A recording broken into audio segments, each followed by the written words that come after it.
ನಿಮ್ಮ ಸಂಬಂಧ ಏನಿದ್ರು ನಮ್ಮ ಅಪ್ಪನ ಕಾಲಕ್ಕೆ ಮುಗಿದೋಯ್ತು. ನನಗೂ ಇದಕ್ಕೂ ಸಂಬಂಧ ಇಲ್ಲ ಅಂತ ಕೈ ತೊಳ್ಕೊಂಡ್ಬಿಡ್ಬೋದಾಗಿತ್ತು. ನಾನು ಹಾಗೆ ಮಾಡಿದ್ರೆ ನಡೆದು ಹೋಗ್ತಿತ್ತು, ಯಾರು ಪ್ರಶ್ನೆ ಮಾಡ್ತಾ ಇರಲಿಲ್ಲ.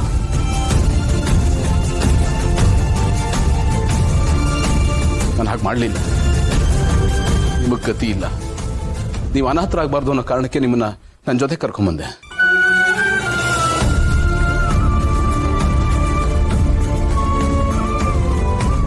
ನಿಮ್ಗಳ ಜವಾಬ್ದಾರಿನ ನನ್ನ ಹೆಗಲ ಮೇಲೆ ಹೊತ್ಕೊಂಡೆ. ಅದಕ್ಕೆ ಬಹಳ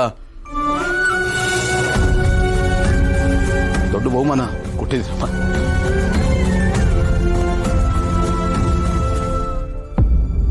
ತಡ್ಕೊಳಕ್ಕೆ ಆಗ್ತಾ ಇಲ್ಲ ಅಷ್ಟು ದೊಡ್ಡ ಬಹುಮಾನ.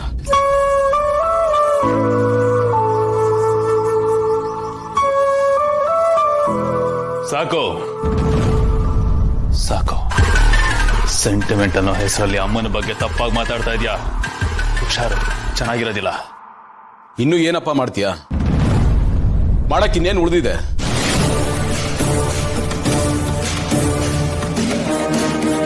ಮಾಡೋದೆಲ್ಲ ಮಾಡ್ಬಿಟ್ಟು ಈಗ ಬಾಯಿ ಚಪ್ಪರ್ಸ್ಕೊಂಡು ಹೇಳೋದ್ ಬೇಡ.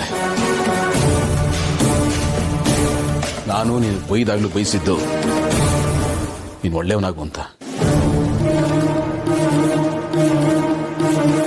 ನಾನು ಒಂದೇಟ್ ಹೊಡೆದಾಗ್ಲೂ ಅಷ್ಟೇ ನೀನು ತಿದ್ದುಕೊಳ್ಳಿ, ನಿನ್ನ ಜೀವನ ಚೆನ್ನಾಗಿರ್ಲಿ ಅನ್ಕೊಂಡೆ. ನಿಮ್ಮನ್ನ ತುಳಿಬೇಕು, ಮಟ್ಟ ಹಾಕಬೇಕು ಅಂತಿದ್ರೆ ಚಿಟಿಕೆ ಹೊಡೆಯೋಷ್ಟರಲ್ಲಿ ಮಾಡಿ ಮುಗಿಸ್ಬೋದಾಗಿತ್ತು.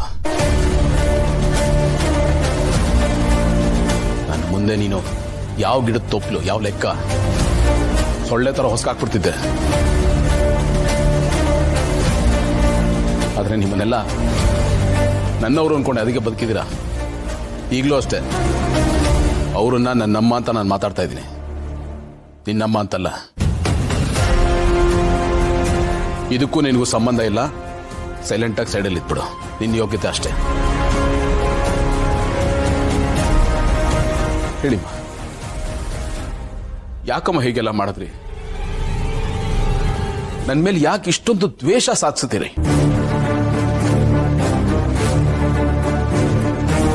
ನಿಮ್ಗೆ ಏನ್ ಬೇಕೋ ಅದನ್ನ ಡೈರೆಕ್ಟ್ ಆಗಿ ನನ್ನನ್ನೇ ಕೇಳ್ಬೋದಾಗಿತ್ತಲ್ಲಮ್ಮ. ನಾನು ಖಂಡಿತ ಕೊಡ್ತಾ ಇದ್ದೆ. ಭಗವಂತ ನನ್ಗೆ ಅಷ್ಟೊಂದು ಕೊಟ್ಟಿದ್ದಾನೆ. ನಂಬಿಕೆನ ದೇವರು ಅಂತಾರಮ್ಮ. ಬಟ್ ಈಗ ನನಗೆ ಆ ನಂಬಿಕೆ ಆತ್ಮಹತ್ಯೆ ಅನಿಸ್ತಾ ಇದೆ. ಎಷ್ಟು ಮೋಸ ಹೋಗ್ಬಿಟ್ಟೆ ನಾನು.